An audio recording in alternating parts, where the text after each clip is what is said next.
I'm about to ruin food for quite a few people. I'm part of those few people. Hello everyone, I'm the SLP Peep, and today we are going to be talking about consistency with food. Man, I can make it really awkward really quickly. If you are new here, please consider hitting the like and subscribe button as we talk about a lot of things SLP related, including a lot of random things as well. But chances are you'll learn something new. So dysphagia. Introduction to dysphagia video right here. Dysphagia can be really horrible for a lot of people because a lot of people love to eat. Eating is a very social activity people participate in. So when someone is diagnosed with dysphagia, it can be life-changing.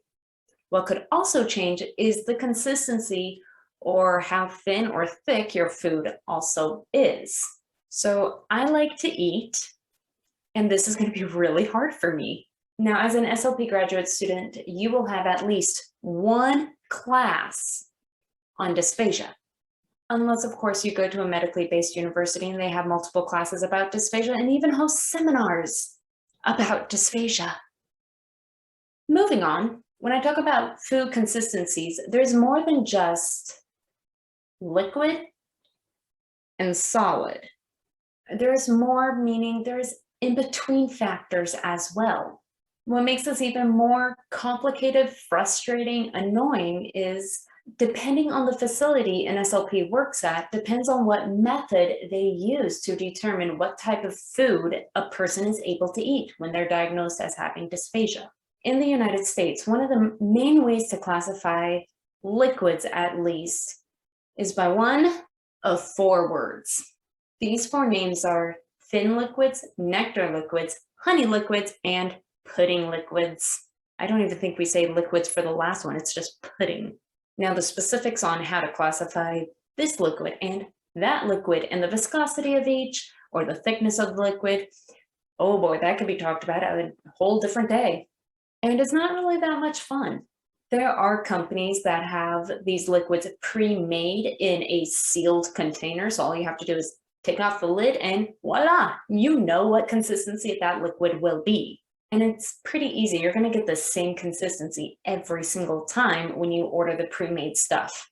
Now, what about those that live at home that need to have these certain consistencies, but they don't want the same flavor every single time? Well, there are mix-ins that you can add. You can buy on the internet and follow the directions on the back. You're able to create meals that are these specific types of thicknesses. The pros and cons for these mix-ins are, well, you can imagine some of them, I bet. I'm going to show you these 4 consistencies. 1 tablespoon.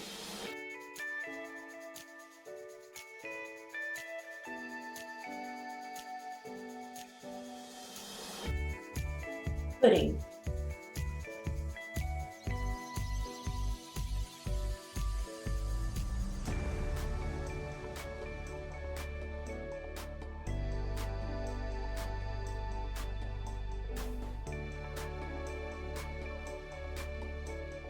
Honey.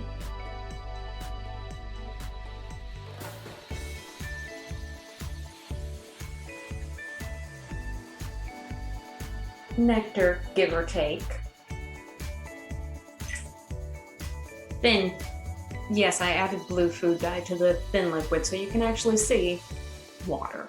Now, the United States is one of, I would imagine, a few countries that has stuck to this system for a long time. There is another system in place that's trying to modify and standardize the consistency of food, both liquids and solids. The IDDSI, the International Dysphagia Diet Standardization Initiative, is basically a way where somebody can test the consistency without having things pre-packaged, which is kind of nice. The way they go about doing this is really different from the mess, but it is nice to see. This pyramid basically tells us where things are in the consistency range. There is no advancement per se, but it's more along the lines of people want to be able to eat all of the pyramid.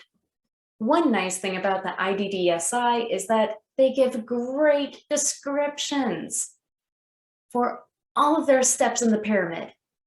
The bottom of the second pyramid, which just talks about liquids, thin, it flows like water, it's fast flowing, you can drink it through any type of a nipple, cup, straw, you name it, they can do it. This is what I mean by anyone can do this at home. You have a 10 milliliter syringe, they actually give you a ruler to give you an estimation of what it should look like. And they tell you how to do this at home.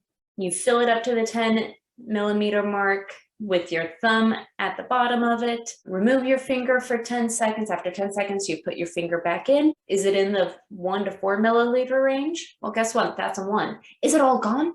Congratulations, it's a 0. You found yourself the thin. For those that are looking at this thinking, but wait a moment, the green and the yellow in the foods and the drinks are both the same. The pureed is the same as extremely thick and the liquidized moderately thick. What gives? Would you classify this as food or a liquid? The IDDSI actually explains how you get to each consistency, whether it's food or liquid, or if you have food brought to you, here's some simple tests you can do with a fork, with a spoon, with chopsticks even. Now the packet is 26 pages long, and as you saw on at least one of those pages, it's kind of easy to go through. It's an instruction manual that they want you to understand. Now the pros and cons on this newer way, there are guidelines. Oh my word, there are guidelines. You don't have to buy anything special. You just have to test it all out at home, which can be a con as well. Thank you so much for watching. I know that this was kind of interesting with examples. Here's the question for the video. Have you ever had to modify your diet for whatever reason? How did you like it? Was it good? Was it bad? Could you not wait till it was done? Please let me know down below. Thank you so much for watching. Have yourself a terrific day. Bye. Thin.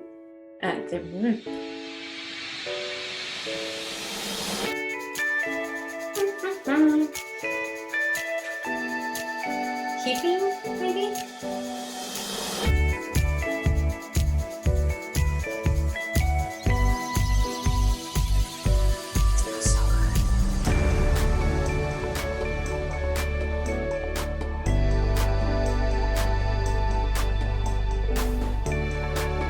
IDDSI, the International Dysphagia Diet Standardization Initiative, such as for a 0, the base of the bottom of the second, at the base of the bottom of the second pyramid.